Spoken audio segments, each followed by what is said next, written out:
Welcome back to Animal Crossing New Horizons. I'm Dear Darling. I shall see what's going on our lovely island of Fawnhallow today. And we can see that CJ is our temporary NPC visitor for today, which of course means we're going to ignore him because we don't want to be part of his live stream. We're already on our own social media. So wait, hold on. What's that pun he always makes?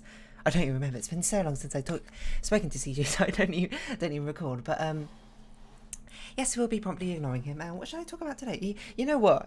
This is. I suppose this is going to sound like a very random question until I actually explain the context behind it, but what do you think is the most well-known story throughout the world, as in story most known by most people, that they could retell it to, not exact pinpoint accuracy, but they could retell the general gist of it? And I'll tell you my answer in just a second. Actually, you'll probably be able to tell because it's probably what I'll title this episode. Hello there everyone, right now in Fawnhallow, it's 3:35 PM on Monday, July 25th, 2022. I was thinking about this, and if you can tell by the title, I think the answer might actually be the tortoise and the hare. I don't actually know if it's true or not, but it was, I don't know, it was sort of like, it was a question I was thinking about ages ago. It was like, what's a really well-known story, because at one point I was a little bit bored, so I was doing some Sporkle quizzes, and there was one which was basically like match up the book covers to the book. The thing is, I haven't read many books, but still, even though I hadn't read many books, I was still able to guess a lot of the book covers in the books. Like, there was still a few I got wrong, mostly because I was just like, I have literally no context of what this book is about, etc., which made it a little bit difficult to sort of judge things. Speaking of which, I don't think we've spoken to Apollo for a while. I hope he doesn't think we're ignoring him. Oh, hello. Oh yeah, sure, Lily. Why don't you come over? Sounds great.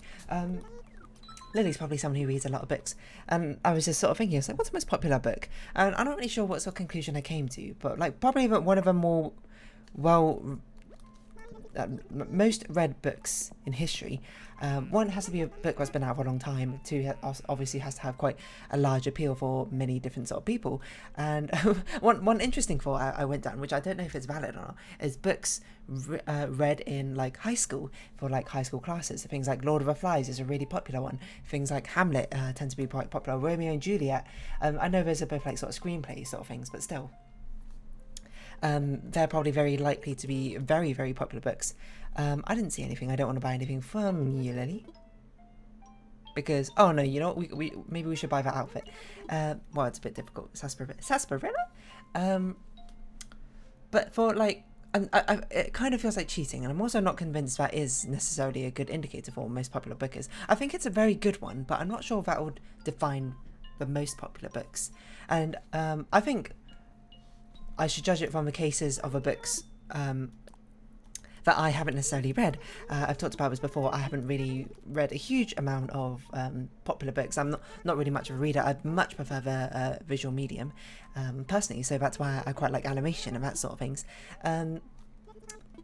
Not to say that I don't like books, because I know certain people don't like, especially fiction books, is because they find it quite difficult to sort of imagine scenarios and that sort of thing. I have a very active imagination, so it's not all too difficult for me to remember those sort of things. But I haven't read a lot of popular books. Like, I haven't read like 1984, Catch 22. What are some other ones? Fahrenheit 451. Is that what it is? I don't know why I'm doing all of these ones and numbers in. But I have read some, I've read Animal Farm, but all the ones I've read have been ones from high school class, or well, secondary school for me. So things like Animal Farm, I read in school. Honestly, that could be up there for one of the more popular ones. Like Catcher in Rye, I haven't read that. And I'm trying to think what other sort of like classics there are, like, I don't know, Great Expectations, haven't read that.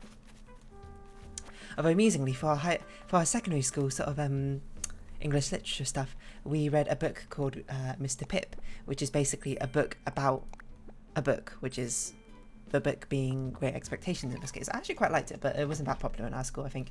I'm not really sure what most read book in the world is. Actually, I should have just googled it, but I was like in bed, I think, while I was thinking about it, like properly.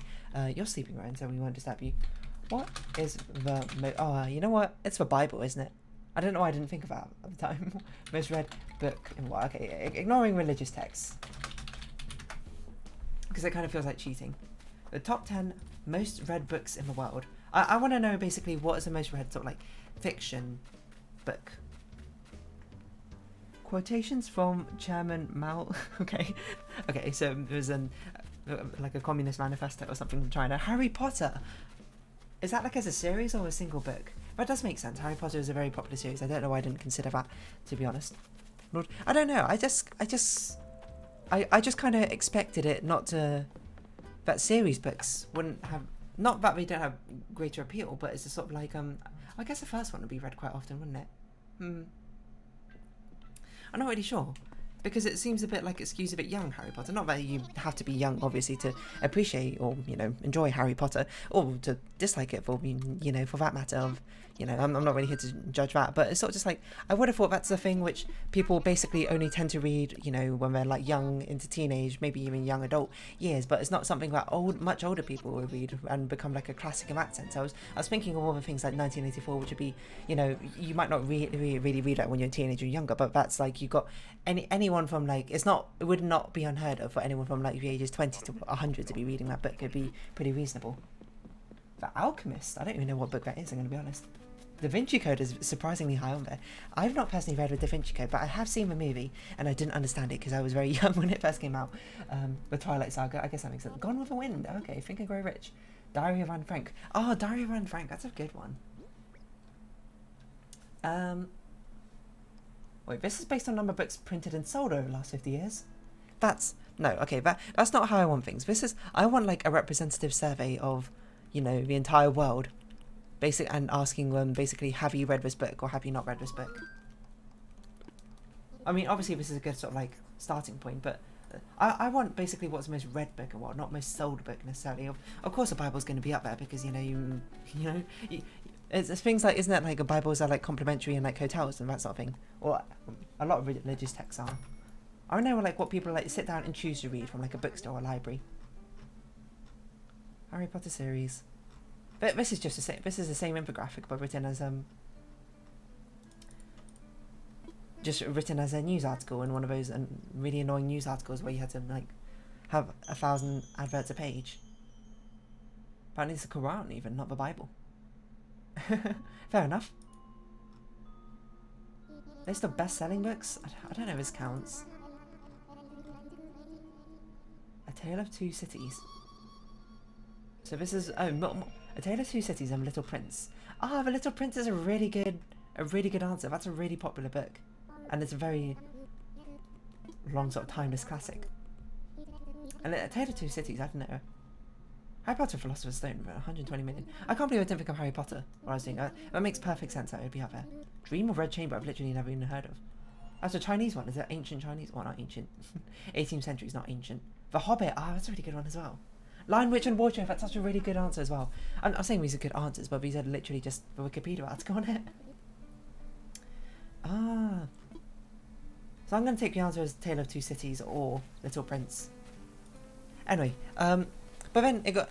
Sorry, it was long sort of tangent, best-selling books about something. Now we've answered that question. It led me on to think, like, what is the most well-known story in the world, let alone book? Because obviously, back in old days, before the printing press, Gutenberg, invented a way to mass-produce text or that sort of things are handwritten. But also, before that, things were told through, like, the oral tradition, through, like, word of mouth, from, like, grandparents telling their, like, grandkids. I don't know why I skipped that generation there, but, like parents telling their kids, etc., etc., etc., or like word of mouth through all those sort of things. So I was like, what is in current times, not like, most well known for like all of history. I mean, right now, in this day and age, let's say within the past decade or so, all the people who have ever existed, what story is most well known to most people? Now, I didn't really think about like religious stories, because maybe religious stories is up there, but the thing about Hare and Tortoise is it's not a religious story, right? Which is sort of my basis of what I was doing it on. It's something which I feel like is taught, it's used, quite commonly as like idiomatically, Hare and the Tortoise. It's a phrase which people just understand. And I assume is something which is quite consistent through many languages, because I believe it's a thing which is, even has like it's like known in like Chinese culture, etc., etc. I don't know much about other cultures or that necessarily. Probably it appears in Japanese culture as well, that sort of thing. But obviously, it's I believe it's Aesop's fable originally. I don't know. I wonder if that would hold a candle to how amount of people who know about like religious stories and that sort of thing. Like Noah's Ark. That's quite a popular one, isn't it? Or I don't know. But the thing is, you know, the hare and tortoise transcends many things because it's so sort of like arbitrary. There's the whole point, I suppose, of Aesop's fables is that they could and would and do, I suppose, apply to literally anyone. There's no sort of like, I mean, I suppose. I was going to say there's no like predetermined requirements for understanding like a hare and tortoise. Like I guess you had to know what a hare and a tortoise and the concept of a race, as in like a physical, like athletic race rather than like a race of, you know, like a species sort of race. That's not really the right word to describe it, but you know what I mean. And it's one which is passed very commonly through word of mouth. I don't know if people really read Hare and the Tortoise and Hare all that often, but it's something which, you know, if something is popular enough to become its own sort of like casual phrase, you know, talking about, oh, it's like a tortoise and hare situation, then, you know, I think it'd be like relatively well known. And I was thinking about this recently, and the reason that prompted me to think about the tortoise and the hare it's not very interesting. I was, you know, practicing some programming, and then, you know, it was actually ages ago. I learned about what's his name? Hold on. Google, so I don't spread false information. Tortoise and hare algorithm. The person who created it has like a name, or like who it's named after. It's like, it starts with F. Oh, Floyd, that's it. Floyd's tortoise and hare algorithm. Basically, the long and short of it, it's basically a way in programming to find out if a chain has a loop in it or not. You can look it up for yourself if you're curious. I actually learnt about it ages ago when I had to solve, like, I was doing like it wasn't a LeetCode problem, but it was basically kind of like a LeetCode problem where I had to, you know, find if something had a loop or no, if it had a duplicate. I can't really recall off the top of my head. Anyway, I learned about the algorithm and implemented it, and I was like, that's a really cool thing. And it was called Tortoise and Hare. Anyway, I had to. It came up again recently, not in a problem I was solving, but it came up like in a video I saw, and I was like, oh yeah, I forgot about that sort of thing. And, you know, I was like, that's such a common story that it's like even got like a programming concept named after it. You know, it's got like its own. It is like an allegory or a fable, I suppose. In the first place, it has their very sort of like common parlance phrase named after it. It's referenced like in popular culture like all the time, and people just get it and been parodied to like, I don't know, I'm trying to make up a phrase here. It's been parodied to heck and back and all that sort of thing, and it's like, you know, how could it not be one of the most popular like sort of stories, or most well-known stories of all time? But, you know, maybe it's not. It might not be. I don't know if it could compare necessarily to any sort of like religious stories, but there might be other sort of stories, you know, like maybe nursery rhymes. But the thing is, like, a lot of nursery rhymes don't translate to other languages, like things like, I know, like Jack and the Beanstalk, or that sort of thing. And, you know, even though is that originally one of the Brothers Grimm stories? I don't really know off the top of my head, to be honest. But anyway, it might be common in Western world, but I'm pretty sure like it's not a thing in that Chinese kids know about, like Jack and the Beanstalk. And more if it is, it's something we only know now about because of like the introduction of Western media and, you know, that sort of thing. Like, but the tortoise and hare, well, yeah, again, maybe that's also something which is only introduced through Western media and you know, like other cultures and that sort of thing. So I don't really know. I don't really know what the answer is. Like, which is the most popular story? Do you think Google's got an answer? Let's see. What is the most popular story in the world? Not the Bible, not books, stories. What is the most well-known story? Not novel, story. Classic short stories? Charles Dickens? No, probably not.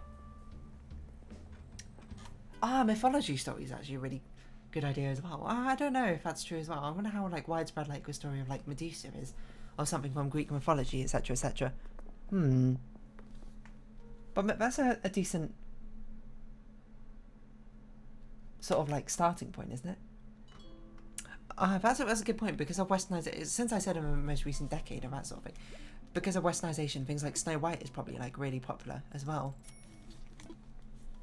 because it's probably well known nowadays. I don't really know. But anyway, the Tortoise and the Hare. Long and short of it, the Tortoise and the Hare is a very fantastic Aesop's fable. I mean, there's probably a reason. I don't know if it actually is the most well known Aesop's fable. What would be more well known of an Aesop's fable of the Tortoise and the Hare? There's one about the fox and the grapes, I think. I talked about Aesop's Fables before. I know in a previous video, but it's not this one. There's one about the fox and the crow. I know that one. That one's not very popular though. I would say. Isn't there one about like a frog? That's really vague. Hold on. What's the most? Oh my god, there's so many Aesop's Fables. The most well-known Aesop's Fables. Hare and the Tortoise. Wait, is it the Hare and the Tortoise? No. What? Tortoise Hare? Why does the website just write it backwards? The Fox and the Hedgehog? I don't know what that one is. Number of mosquitoes are seeing a fox trap sat upon them and enjoyed a good meal. What? A fox, after crossing a river, got its tail entangled in a bush and couldn't move. And then the mosquitoes... Oh, mosquitoes came and feasted on the fox's blood. Hedgehog took pity. You're in a bad way, neighbour. Should I help you out by driving off mosquitoes who are sucking your blood? And then the fox was like, no. And the hedgehog was like, why not? These mosquitoes have had their fill. If you drive these away, others will come with a fresh appetite and bleed me to death. What? I've literally never heard of Aesop's Fable before. It's a very strange one, I suppose. So, like, do you want me to... So... What's this trying to teach you? Like the fox's own ignorance, I suppose, of not wanting to deal with his problem just because they'll get more problems, or what? Like, don't accept aid from other people to help you with problems because you'll just get new problems, which will, you know, end up being the end of you. That's a bit much. A frog's asked for a king? What on earth is going on? Content from a log. What? Cast a log into pool where they lived and said that their log should be king. What? Think that the king was sort and solve it. Didn't he sent you to a second time, begged him to take away the sluggish king he had given them, and a better one sent a stork to rule over them. And the stork began to eat and catch frogs. What? When you seek to change a condition, be sure that you can better it. Be careful what you're voting for when making political decisions. Okay, I mean, like, I guess. Man, these Aesop Fables are weird. I don't know if these are very good stories to be.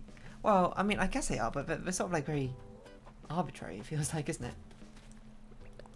A fox and the grapes, here we go. There's this one. He wanted to eat grapes, but he couldn't reach them. That's all I remember of it. Oh yeah, then he couldn't reach them, and he's like, I'm sure they're sour. But anyway, it's easier to despise what you cannot get. And it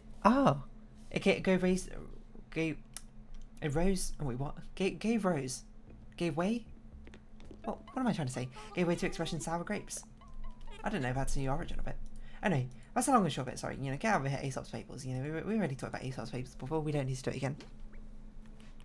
So that's basically my sort of thoughts. I think the Tortoise and Hare might literally be the most well-known story throughout the world. It might not actually be, but you know, I don't know. By my own sort of like very arbitrary rule set, where it sort of has to be like a tale, a fictional tale of sorts, and you know, like not really related to like I don't know. it feels like cheating, you know, how to say saying something like from the Bible or whatever. You know, I guess it's more of an unsatisfying answer, I suppose. I don't mean that as a hate to, you know, religion in of itself, I suppose. And, you know, of course, you know, as long as you are not someone who uses religion, I suppose, as an excuse to do, like, bad things, then, you know, do what you want. You know, it's a general rule of things, you know. I hate to... This is not really the place to have a sort of conversation. It's Animal Crossing, isn't it? It's meant to be casual and relaxing. but long and short of things is, if you aren't hurting anybody, I've got no problem with you. Anyway, Tortoise and Hare. I don't know, because I feel like it's used quite a lot in like adverts and that sort of thing. Yeah, like I say adverts. I just remember this one like advert. I can't remember. I think it was like a Japanese advert or something. You know how sometimes Japanese adverts tend to be quite wacky and weird in one form, and you know you see them on social media and everyone's just like, oh, what the heck's this? What are they doing in Japan? And probably, you know, I'd imagine, you know, even being to Japan, not all adverts are like that. It's just sort of like a specially selected for you to, you know, specifically cause outrage to make sure that people, you know, like get engagement with it. And are like, what the heck is going on? Okay, change clothes, create coconuts, sell things. But I remember this like one very strange Japanese advert. I don't even know what it's an advert for. I'll be perfectly honest. But it's a very how should we put it? It has what's the word? Blue overtones, shall we say? Thematic imagery in it about like a hare chasing a tortoise and then, you know, gets weirdly lewd for no reason that I can really expect. And then I remember like it's just like a normal cartoon of a tortoise and hare, and then it gets like very strangely like lewd. Not like extremely lewd, but like it's obviously that's what the connotations are. And you're watching like, what? And then the hare's like face turns into like a human man's face, and with the most strange expression, and I don't even know what they were selling. I'm being perfectly honest, but I guess I kind of remember the advert, so if anything, it's done its job. Well, it's only done half its job now I think about it. That's kind of a thing of all these like super memorable adverts, is the point of the advert is so you actually like sort of like incept it into your mind that you are, that's the product subconsciously that you want. It's the point of the adverts, but it's not so necessarily that you, or for a lot of adverts, especially like things like these brand names or whatever, it's not so that you look at the advert and be like, oh, you know, and you know, XYZ shampoo, I'm going to go out and buy some XYZ shampoo right now. It's so when you're like at the store and you're like looking at a shampoo being like, oh, I don't know what to buy, you look at, you see the bottle of XYZ, am I American? XYZ, and you're like, oh, XYZ, I recognise that brand, I'm going to buy that one because, you know, it's got a sense of familiarity in my mind, and because of that familiarity, it immediately means that I feel like that's the thing I should buy. Whether it is actually the most suitable product for your needs or not. But brand familiarity is a very powerful thing. So it's no surprise that, you know, adverts really sort of try and push for that sort of thing when possible. But half the job, you know, I mean, so if that's the ultimate goal, I suppose, of the adverts, to sort of incept their product into your mind, these very sort of like outrageous adverts, you know, it's done half a job. It's incepted into my mind. The problem is, it hasn't incepted what the actual product is into my mind. It's only incepted the advert itself. So it's sort of like, wow, that advert's so memorable. I'm going to remember it for all the time. That's, you know, it's not going to be the only thing I think of when I think of Tortoise and Hare, but it's going to be one of the things that will eventually come up into my mind if I try and go on half an hour speaking about one very sort of narrow topic of one story for the entire time. Oh, we should actually keep a piranha. I don't think we have a piranha statue.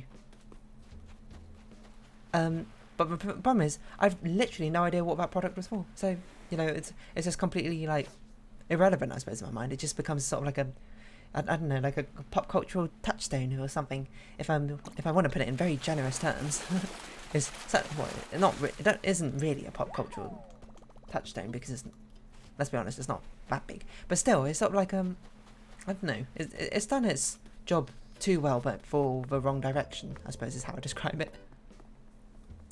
But yeah, I don't know, but Tortoise and Hare, it's just it's a sort of thing which, it's such a weird thing to talk about, but, you know, it's a sort of thing which people base, like, episodes in TV series around of, especially in, like, cartoons and, like, children's cartoons and that sort of thing. You know how children's cartoons often go, there's some very sort of, like, generic episodes which you can always predict are going to happen, like, things like, oh, you know, the snooty character has to get like down and dirty, and the down and dirty character needs, rough and tumble character is probably not, but down and dirty is a bit of a strange phrasing. The rough and tumble character needs to be like, or snooty, they like swap personalities or have to swap circumstances for a bit, you know, that sort of thing. You know, that's a very sort of typical episode or like story plot. Things like I'm trying to think of one off the top of my head, like just parodies of like these general sort of things. Like the Tortoise and Hare, that sort of, I don't know, I guess because it's such a generic but widely applicable sort of moral teaching, it's pretty easy to sort of adapt to be sort of to sort of like children's cartoons and that sort of thing, you know. Slow and steady wins a race.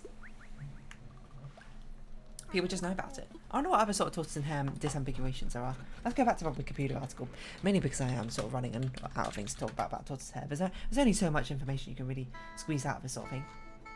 There's a lot of Tortoise and Hare eating like places, it seems, or Hare and Tortoise in London. Ambiguous story, no. Disambiguation. Saguna. Is it a novel? A novel written in 1954?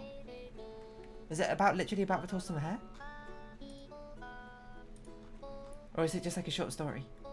Because like, how could you write a whole novel about it? Sagunga. Oh, it's Korean. It's a pan-storytelling tradition. Yeah, see, you know. popular enough at, you know, popular in Western world. If it's popular in Korea, you know, if it has a South Korean equivalent, it probably has equivalent in a lot of East Asian countries, I'd imagine. Looks like it's a tiger and a rabbit. No, it's a king. No, I'm not going to read that entire thing, I'm going to be honest. The Tortoise and Hare, a short animated Disney film. I don't remember seeing this one before. Classic Disney about anthropomorphic animals.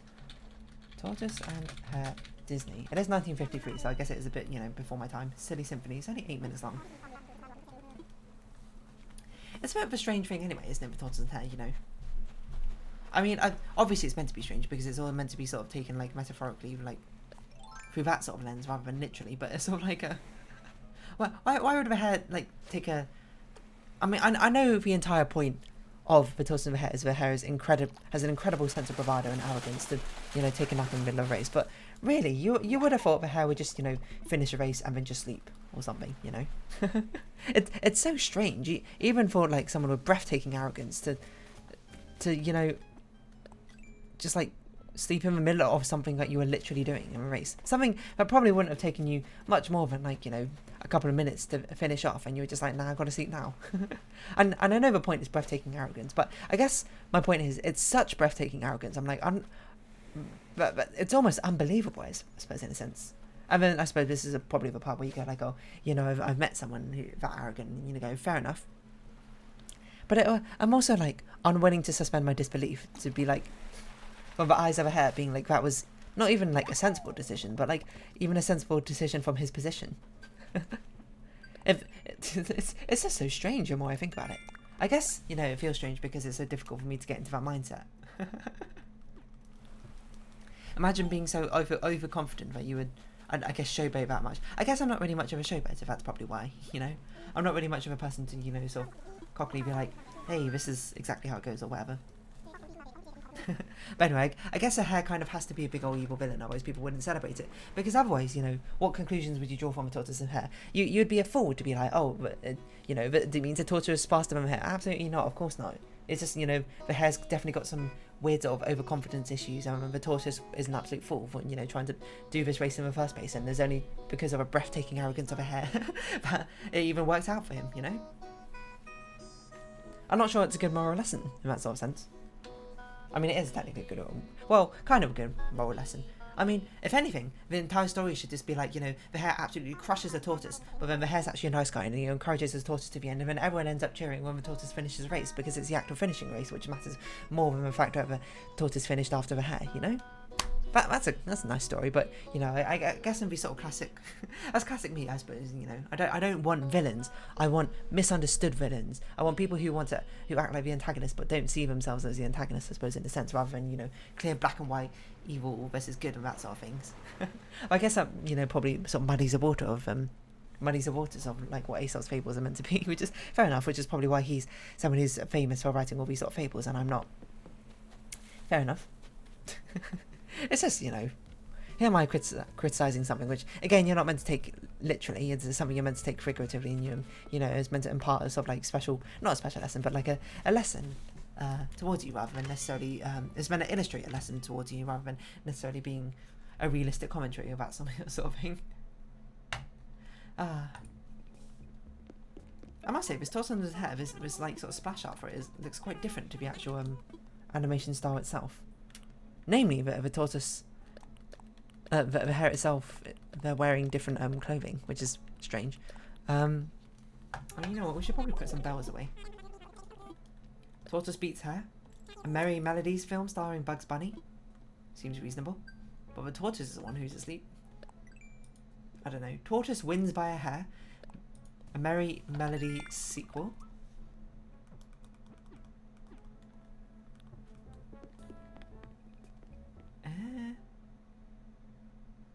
Oh, so the actual story is that the tortoise won, but because he cheated. Well, okay, I'm not going to read all of this, I'm going to be honest. The story of the tortoise and the hare. You know, surprisingly, not as many like short stories or short like films about the tortoise and the hare than I thought. And only one song, or at least one song notable enough to be written on Wikipedia. Hello. Hare and Tortoise is a popular board game based on Aesop's fable, and was competing with Tortoise and the Hare algorithm. interesting. I mean, that's the one I was talking about, Floyd's... Well, it's not... Oh, it's another name for Floyd's algorithm. See, Achilles and the Tortoise, one of Zeno's paradox. That's the thing where, like, if you half a distance, you'll never reach it or whatever. Clearly, they didn't understand about limits. Actually, was it about, like, what that entire, like, the Achilles and the Tortoise is meant to be from? In the first place, it's meant to be, like, used as, like, a thing to describe limits? Or show ridiculousness of, like, never reaching something? I don't really know. Anyway, let's deposit, I don't know, like 80,000 or something. Who really cares? I don't know how Hare and Tortoise was a board game. I don't really get how it works. Anyway, I'm gonna round off this episode here because I don't know what I'm talking about. I lost the plot. Hare and Tortoise. I don't know. Be the hare sometimes. Be the tortoise sometimes. Well, be a not cocky hare and be sort of determined tortoise. You know, it sort of depends on the situation which one you should be. And you know, I suppose I leave that as an exercise to read on what to do. What was this episode today? I don't even know. Anyway, if you have been watching, thank you very much. It's been Animal Crossing New Horizons. I've been Dear Darling. Any likes, comments, subscriptions, shares, I greatly appreciate it. Join me Dear Darling Discord. Follow me on Twitter down below. Hope we can see each other again. Bye bye now. It's our farewell. So until next time. Bye bye for now.